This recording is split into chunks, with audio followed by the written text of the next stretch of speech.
Hi, I'm Penny Dix, astrologer and life coach. Welcome to my live. I really hope, please let me know in chat if you can hear me, see me, if the internet is working, because last weekend was a nightmare.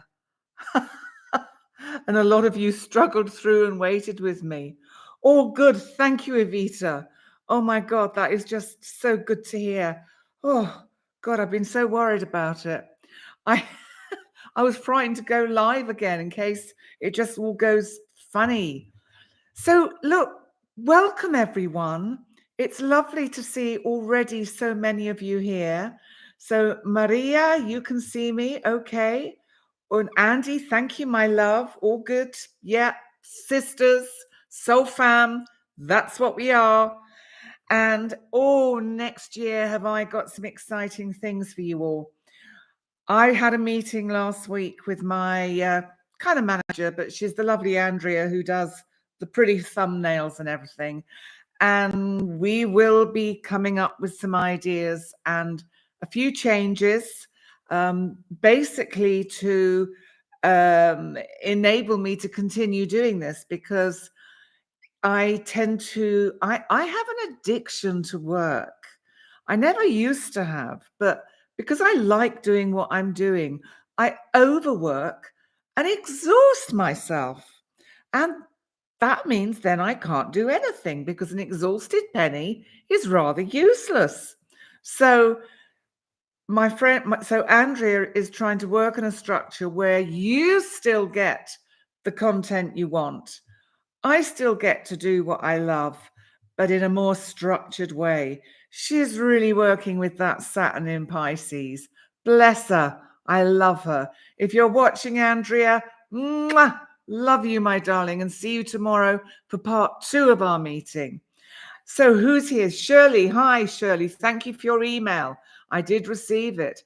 Andy, an exhausted anyone isn't top form. Well, yeah, I mean, I tend to overshare, but it's true. And I know I've got to really, and my God, I'm 68, for goodness sake. I should know better by now. I should know, first of all, that my body is 68 years old. In other words, it's been around the sun 68 times. So there are certain parts of it that are getting a little bit worn out. And yay, hi, everybody. And, it is important that we pace ourselves. And we need to use the astrology to remind ourselves of that. And the greatest teacher of timing and slowing down is Saturn. Saturn, my lovely big boy Saturn, in Pisces currently. And hey, Maggie, you just hit 69. Happy birthday. Well done. I mean, it's quite exhausting, but I'm passionate about what I do. I would do it 24 hours a day, and I really should take a break at the weekends, but I don't. I just keep going.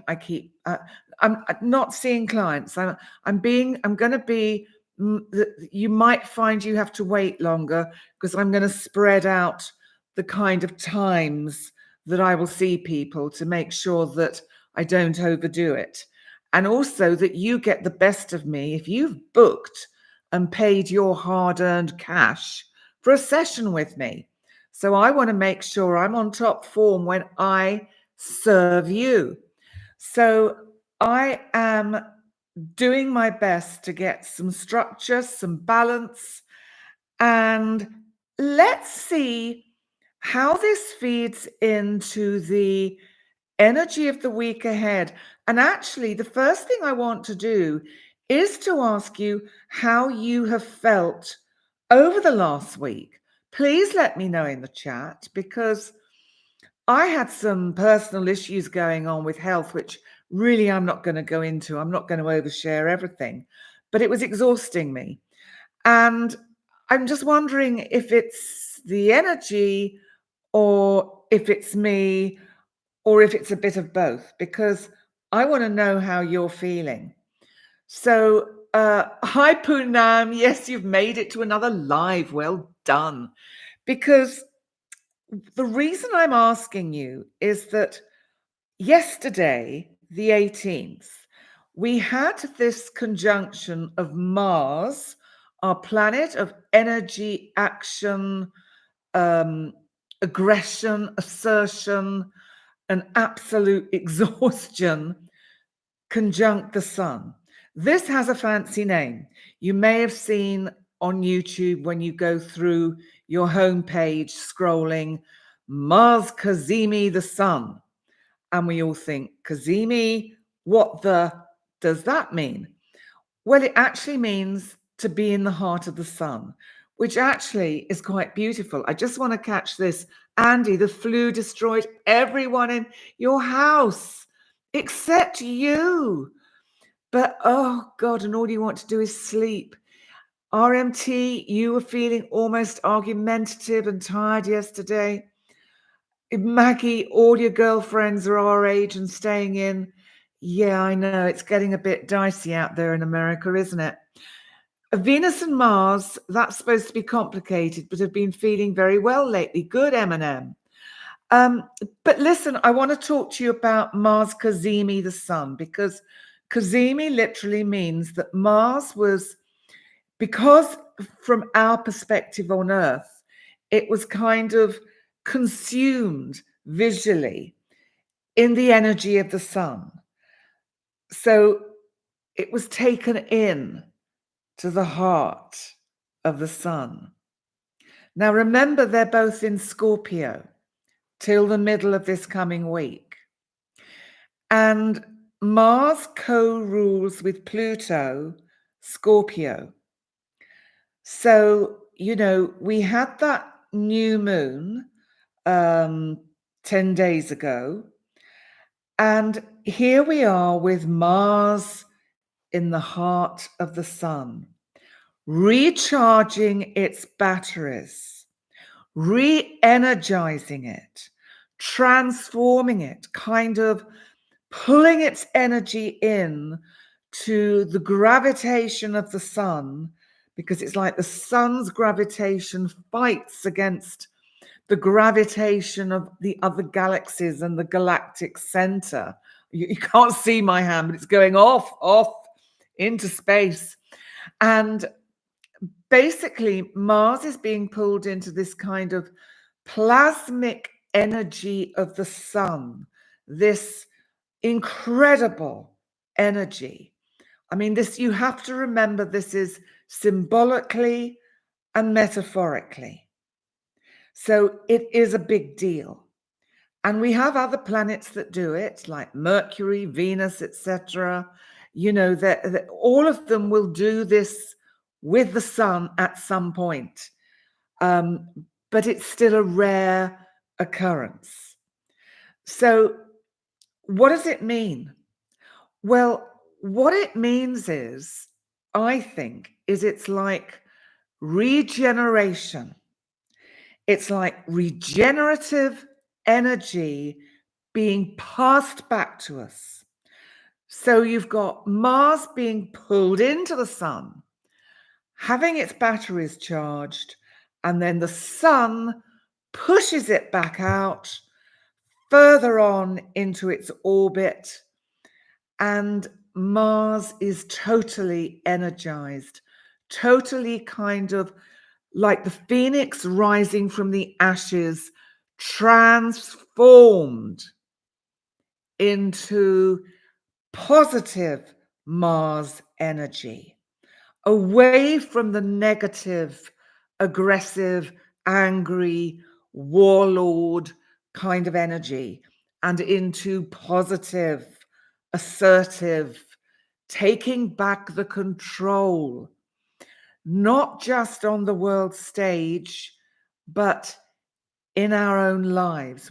You know, the thing is, the problem is, we are not ever in control of everything. Sometimes we're barely in control of what's going to happen in the next moment, let alone the day. And I'm just seeing Laura saying positive, as in being to set boundaries. Absolutely. Boundaries. I mean, Mars isn't a planet that represents boundaries. However, Saturn in Pisces, I'm just having a quick look to see. Yes, on Thursday, the Sun, which will have moved by then into Sagittarius, squares Saturn in Pisces. So it's like by the end of the week, if we haven't got the message by then to set some really good, healthy boundaries, to learn to live with uncertainty, to learn to be in the present moment, to live our lives to the maximum, to recognize how lucky we are to have this beating heart, this lion heart. The sun rules Leo. The sun rules the heart. So this organ we have in this part of our body is so precious. God, I hope YouTube don't think I'm stroking me boobs. Anyway, I'll put my hands down, but I think you get the drift of what I'm talking about. We have to work on moving forward and staying positive, Deb. Yes, definitely. Now, let's come back to the beginning of the week, because today, the 19th, we've still got this Mars conjunct CAZIMI, conjunct the Sun CAZIMI energy. But it's kind of coming out of it. It's just gradually moving away. I pre-recorded the video today for the full moon in Gemini, which is on the 27th, 28th of November. And it's interesting because Mars is following the Sun, so that by the 27th, the moon, the Sun in Sagittarius is at 4 degrees, opposite the moon in Gemini that is full at 4 degrees. Mars is at 2 degrees. And Saturn, our planet of boundaries, is squaring them both. So check out my full moon in Gemini video when it comes out in a day or so. Probably not till Wednesday, because I've sent it to Jerry. Jerry has to do the magical bits. I've sent him all the pictures. Well, not all. One we've got to tweak. And so he will get that sorted and time-stamped for your delectation later in the week. But today, how have you felt today? I mean, I've been a bit what I'd call up and down. One moment thinking, yes, I can embrace the world, I can embrace life. And then another minute thinking, oh, God, it's so scary out there. Life is so difficult. Whereas M. Scott Peck said, life is difficult. This is a great truth. And the fact that it is a great truth is what we have to learn to accept. And until we can accept that life is difficult, which is the point when we recognize that the fact that life is difficult ceases to become the problem we can make it. And, you know, I know it's an old book and it's been around for years, but The Road Less Traveled by M. Scott Peck, I really highly recommend. He was an American psychotherapist, psychoanalyst. Sadly, he's passed now. Mimi, you're forcing yourself to clean the house. Maggie, you've been a grump and total hermit, bless you.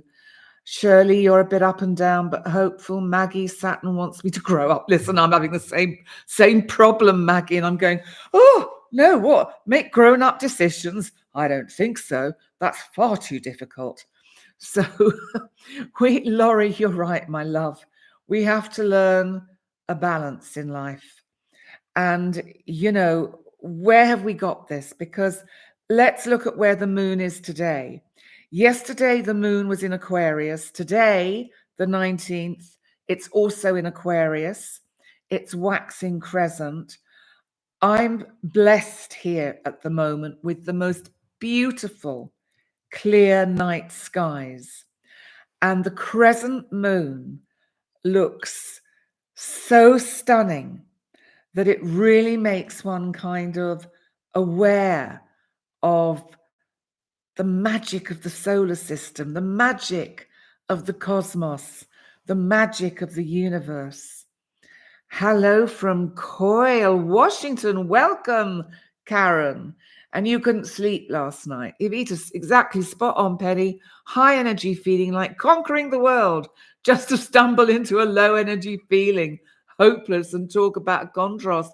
Exactly. Hi, Carol. Seeing you tomorrow. We've got it all sorted finally. Phew.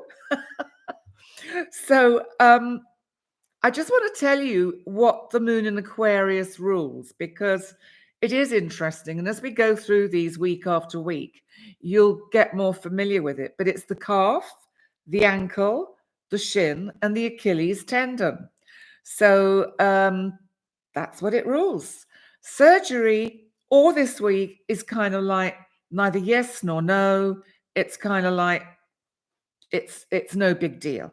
So actually, that's okay. It doesn't mean you should rush and cancel it, but it's no big deal. Andy, what are you saying? You had to drive to and from Vancouver yesterday, and it was gorgeous, blue skies.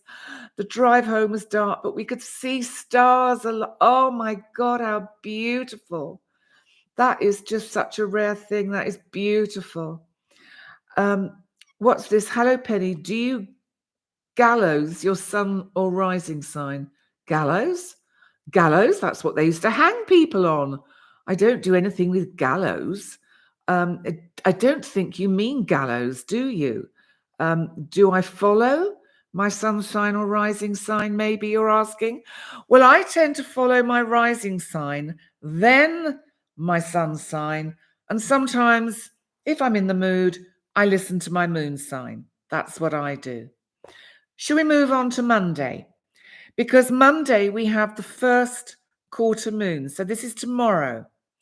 And the moon will halfway through the day or halfway through the early day for the Americas, and here in Europe in the morning, the moon will start to move from Aquarius into Pisces, my oceans of emotions. So follow. Because I was thinking, that was a bit scary for a minute. What if all three are the same? Then you really are that person. Tell me what sign you are. I'd love to know where your moon, sun, and rising is. I find that fascinating.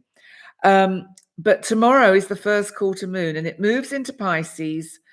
The sun in Scorpio makes a sextile, which is a helpful aspect to Pluto, which, as you know, is my small dwarf big boy in Capricorn.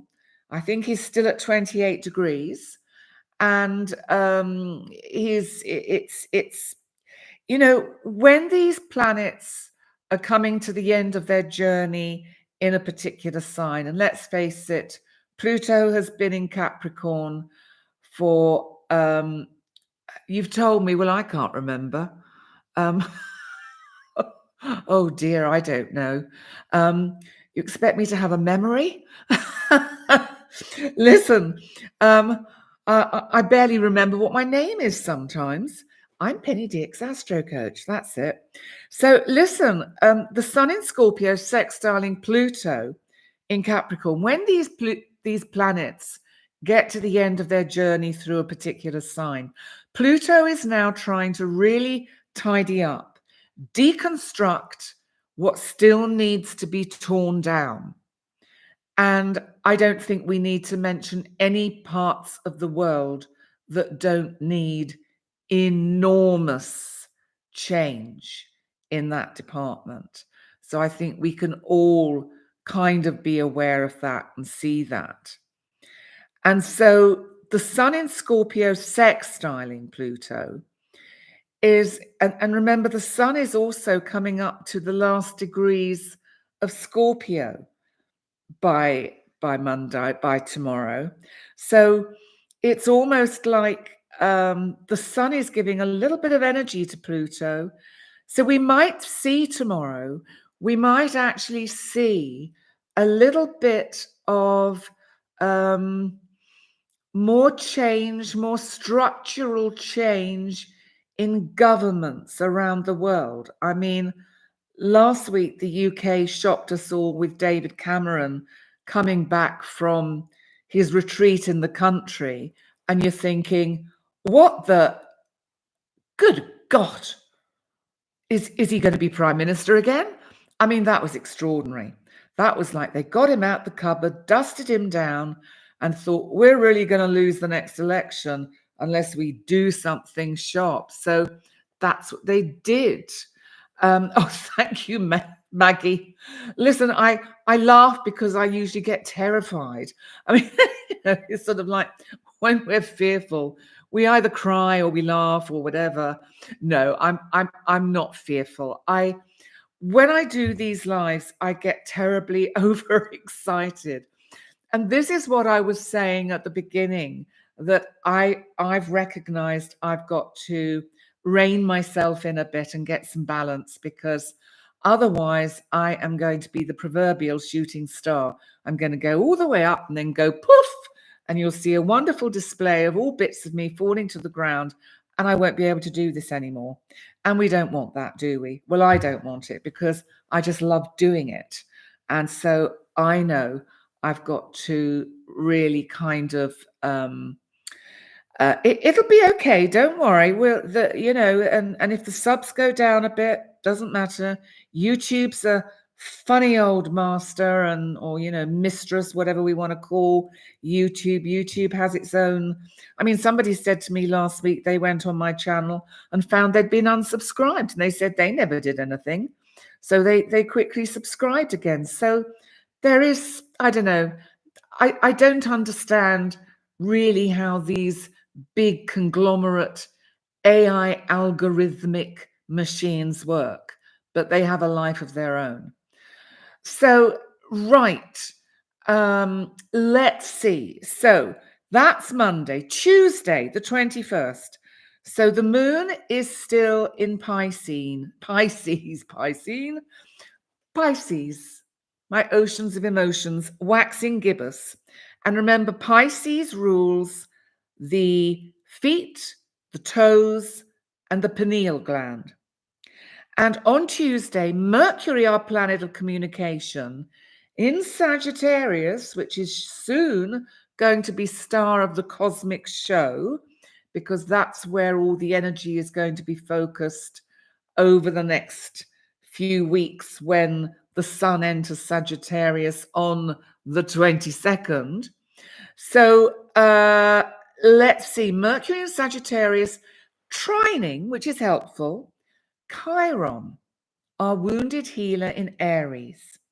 Now, if you remember, I told you the story, the myth about Chiron last week.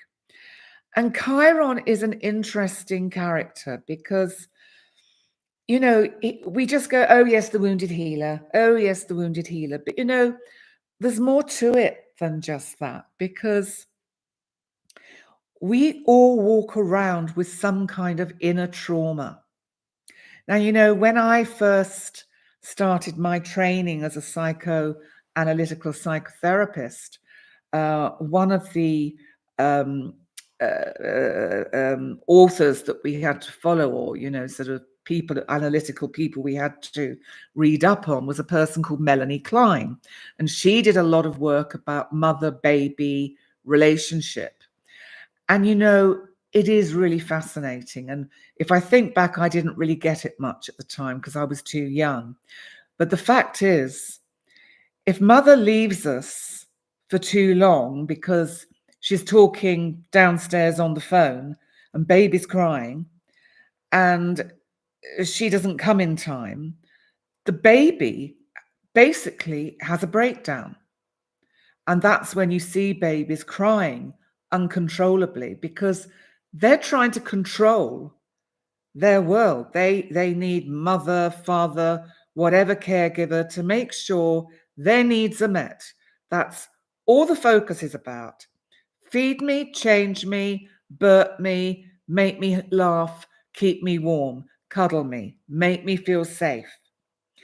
So when we have difficult experiences as babies, it comes out as trauma further on down the line. So that in a sense, all of us, to a sort of certain degree, suffer from post-traumatic stress syndrome that is undiagnosed. I find that quite fascinating. Now, the reason I'm mentioning it is because of this Mercury trining Chiron in Aries, because we could actually say that Chiron in our chart represents that first post-traumatic stress trauma that we've experienced as a baby. Sometimes we kind of know what it is. We can kind of work it out. We can kind of think, well, mummy never listened to me, or mummy never came on time, or because we remember it as little girls or little boys. So, we might know what that trauma is. And that's the wound that Chiron represents, that we carry with us all the way through.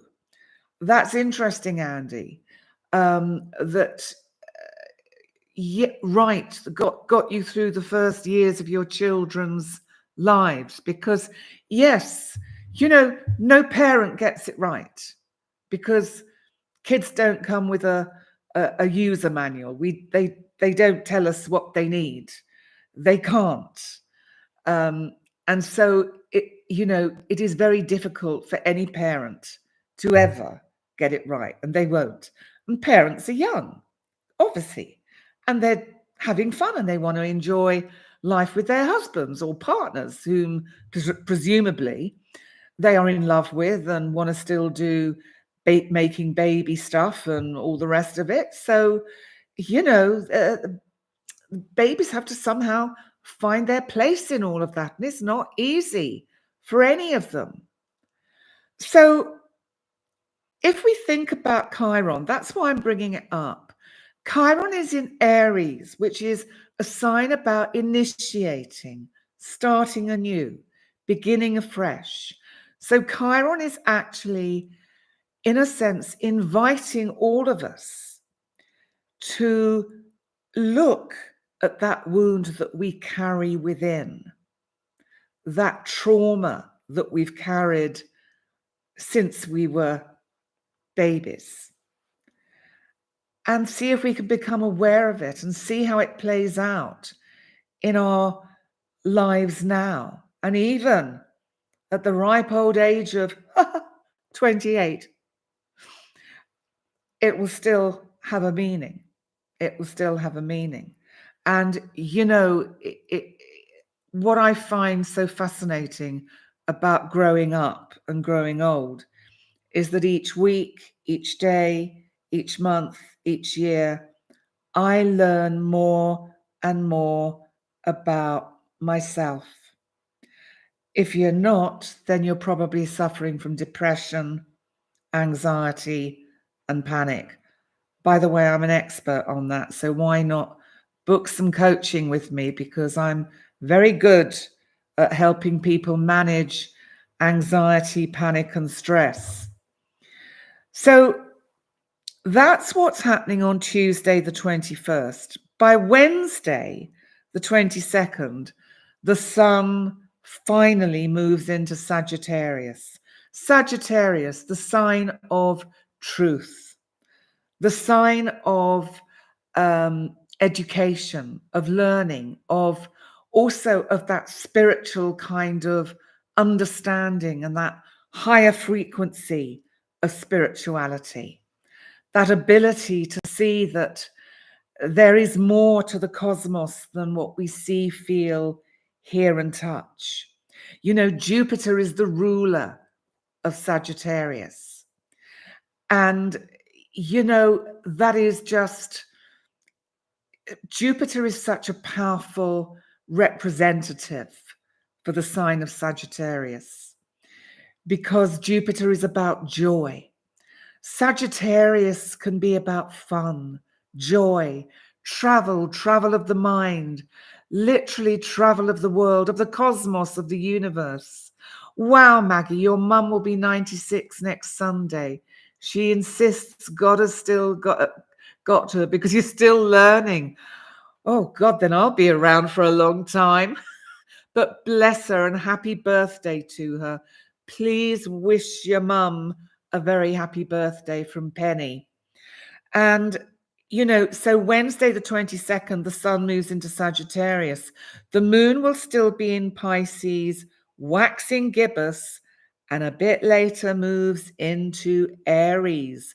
Of course, because it's building up to where it's going to be in Gemini and have its full moon on the 27th, 28th. So Venus, our planet of relationship, love, our planet of self-worth, of value, is in Libra, the sign it rules. Libra, of course, is about balance, harmony. And what all of us can do whilst Venus is in Libra is try and work with that Venus energy to get ourselves in balance if we know that we've been allowing our kind of Chiron wounds to knock us off balance. It's really important. And Mars, our planet of energy, action, assertion, renewed by the energy of the sun, is sextiling Pluto in Capricorn. And this is just helpful. And I think that midweek, we're going to see more events in the news unfolding around changes in governments around the world. Not necessarily changes of leaderships, but kind of things stirring up. I think you're going to see that in the US and Canada. I think there's going to be a lot of strong energy around people beginning to really get very edgy and frustrated with the way things are working and are worked through in the United States. I do feel, because the United States is going to be a big issue for 2024. And we could see some extraordinary happenings with 2024. And remember, I'm going to be recording my uploading and recording my overview and all the individual zodiac signs for 2024, but they won't all be uploaded at once because, as I said, I'm going to pace myself and do it slowly. So you'll get the overview will come up. And then maybe the next day or a day later, you'll get Aries, and then we'll get Taurus. So don't freak out if there's only 2 zodiac signs. It's a little bit like an advent calendar. Ooh, comes up with marketing idea.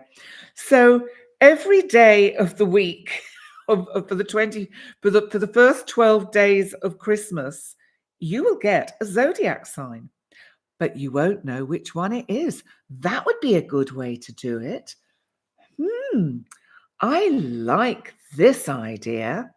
I think I'm going to use that. Gosh, I love it when ideas come in.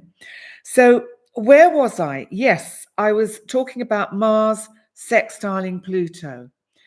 I think there'll be constructive talk, and that will be helpful midweek in general, with the sun entering Sagittarius. Now, on Thursday, the 23rd, the moon in Aries will be waxing gibbous, and Aries rules the head, the teeth, the tongue, and the arteries.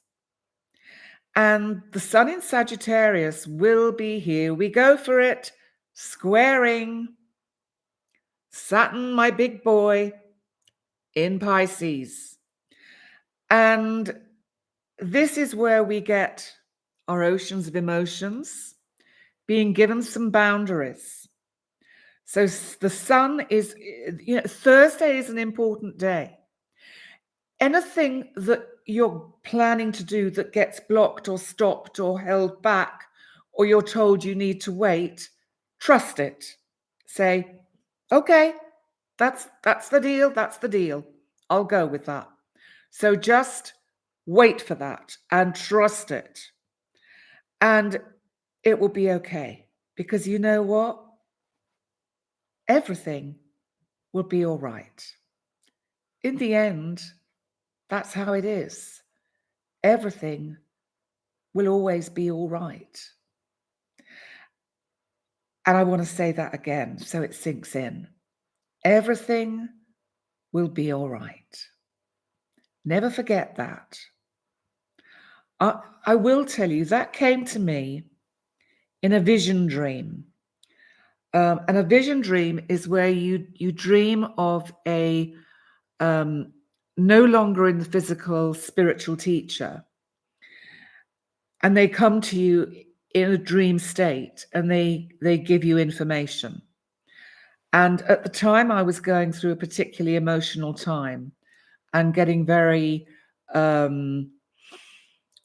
just anxious and paranoid about things. And without going into all the details of the actual image that came to me, I had never seen the person that appeared in my dream. I'd never seen in a picture or in a book.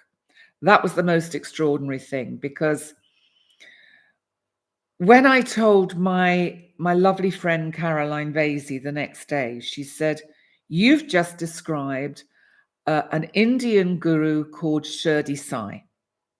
And I went, "Means nothing to me."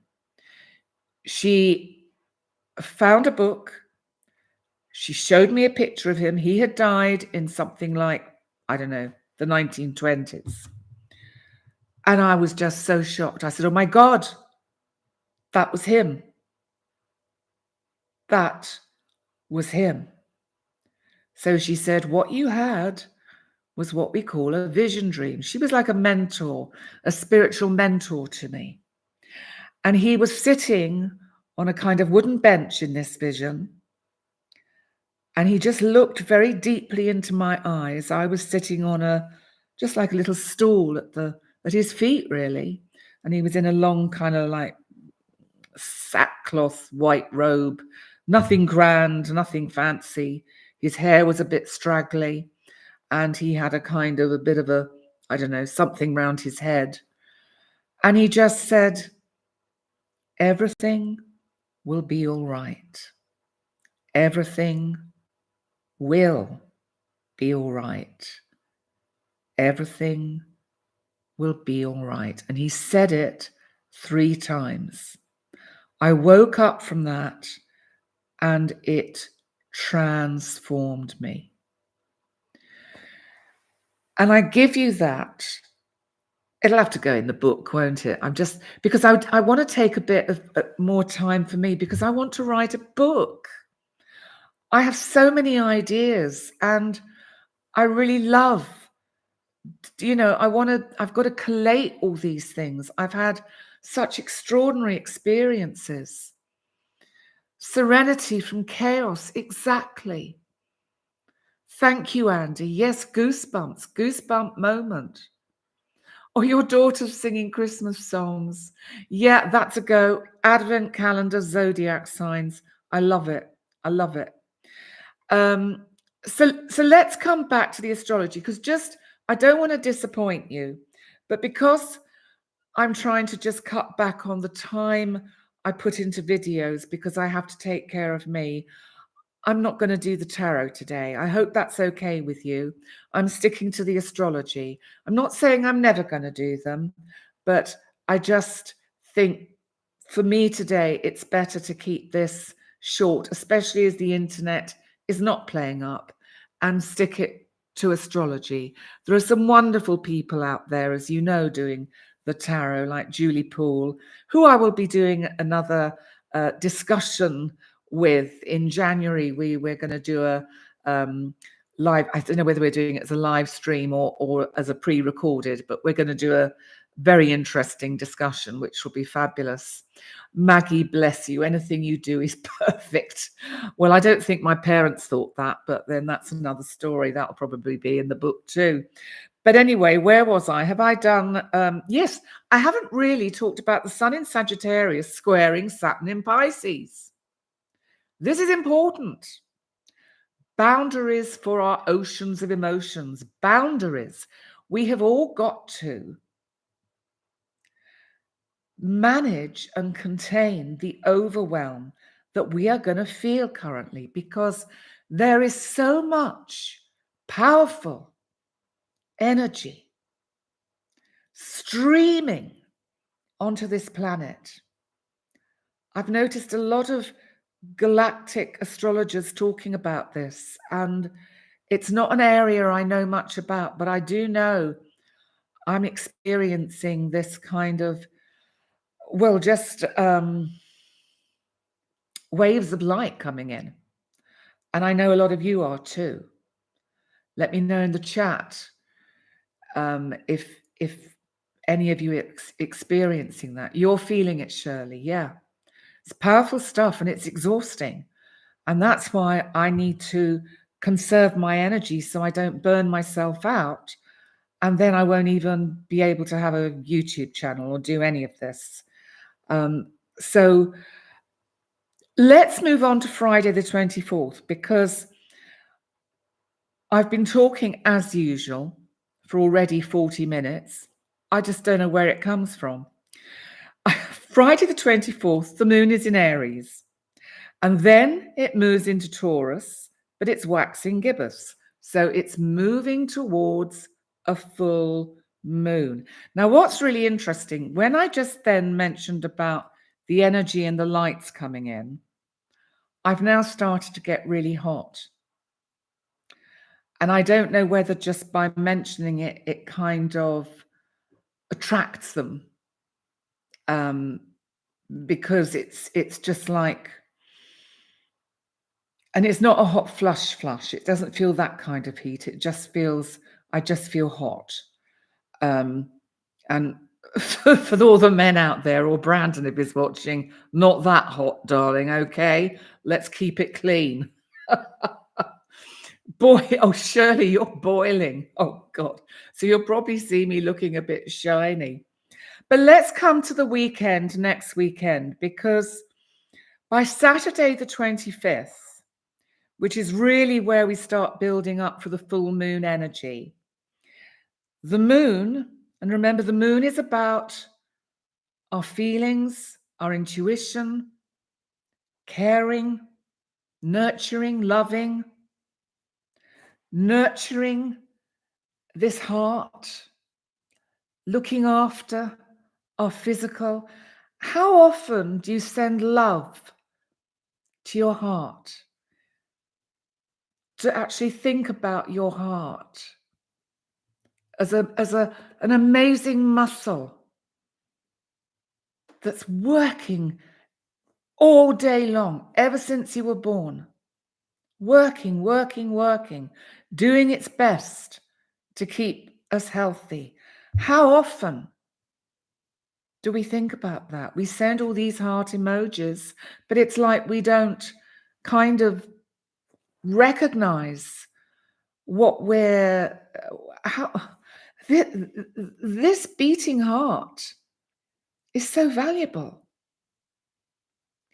And you know, in learning to love oneself, which is a lifetime's journey, and I'm saying this because the moon is in Taurus next Saturday the 25th, and Taurus is about self-worth because Venus rules Taurus.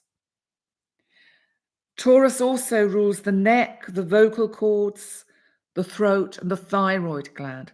But how often do you think about your heart and do heart-centered breathing? Breathe into your heart Allow the love to go into your heart and then release it. And do that a few times. Hi, Patsy. Good to see you here.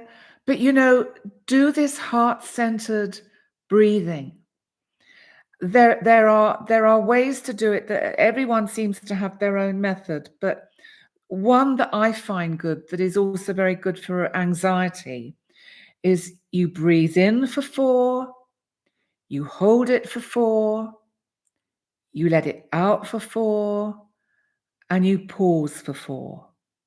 And if you can also, within that kind of circular kind of motion, imagine sort of love going into your heart organ, your lion heart, your, this beating brilliant muscle.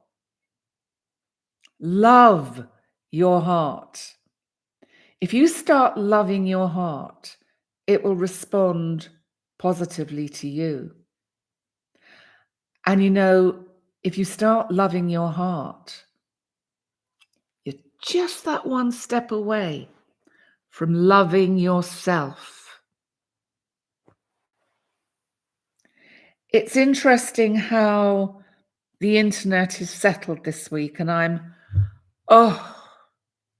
so grateful. So grateful.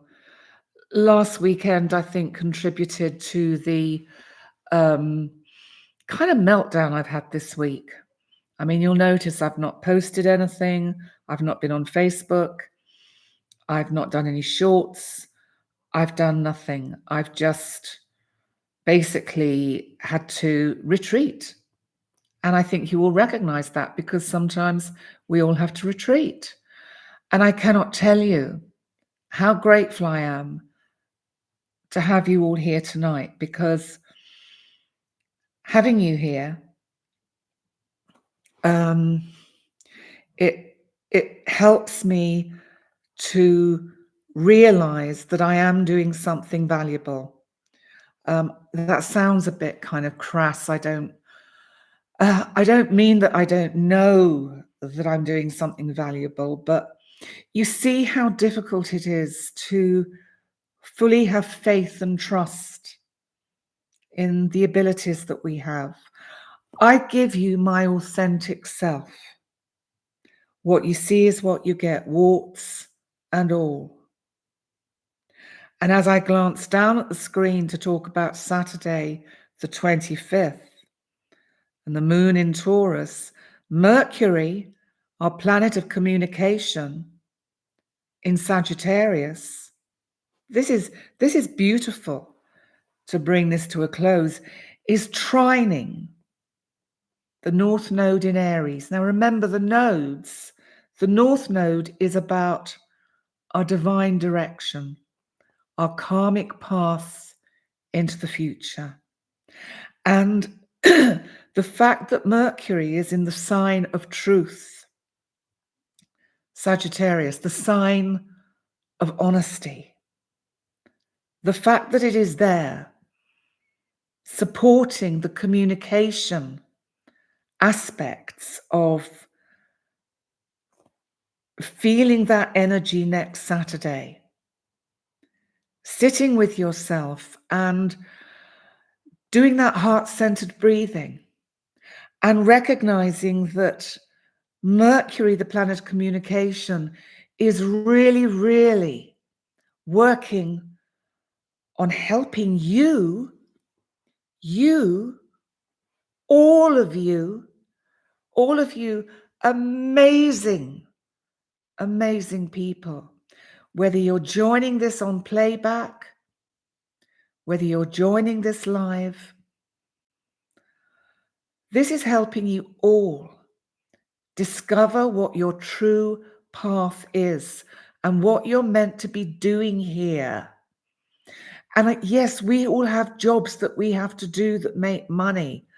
I'm lucky I now get a state pension. Not that it's very much, but I get something from the UK government. And, that's probably one strike from the UK government. And, you know, there is something that we're all meant to be doing here. We're not just here randomly. You think about it. We're in this body, this kind of vessel, this container, our heart beating, getting everything moving round our system, and our mind that we still know so little about in terms of scientifically, and the energies that we pick up intuitively.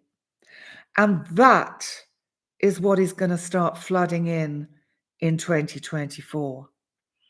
Oh my God, I can't wait to do these videos for 2024 because they are going to be awesome. They are just going to, wow, 2024 is just going to be,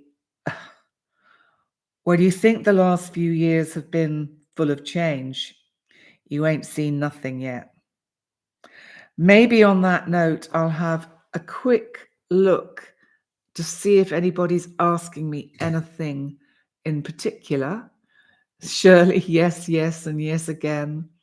Maggie, oh bless you. That's why we like you, because I'm authentic. I do try and be authentic and real. Thank you for nurturing relationship. Hope you feel the love and appreciation. I really, really do. I really, really do. And I will be back doing more lives. I don't know when the next one is. I'm having my meeting with Andrea tomorrow, so we'll discuss the kind of structure for what I'm going to do and what I'm not going to do, and make sure that it's within I have to take care of me, and I'm going to do that. I'm going to listen to my body. Actually, you know what? Really, I'm going to listen to my heart, and I'm going to listen to my soul, and I'm going to listen to the divine, the cosmos. Thank you for coming tonight. God bless you all. I just love you all. Oh gosh, now I've got to find a way to get my finger on the button to press end stream. I can never do it without making a joke of it. Right, let's see. So, end stream, and I'll be back. Love you all. Bye.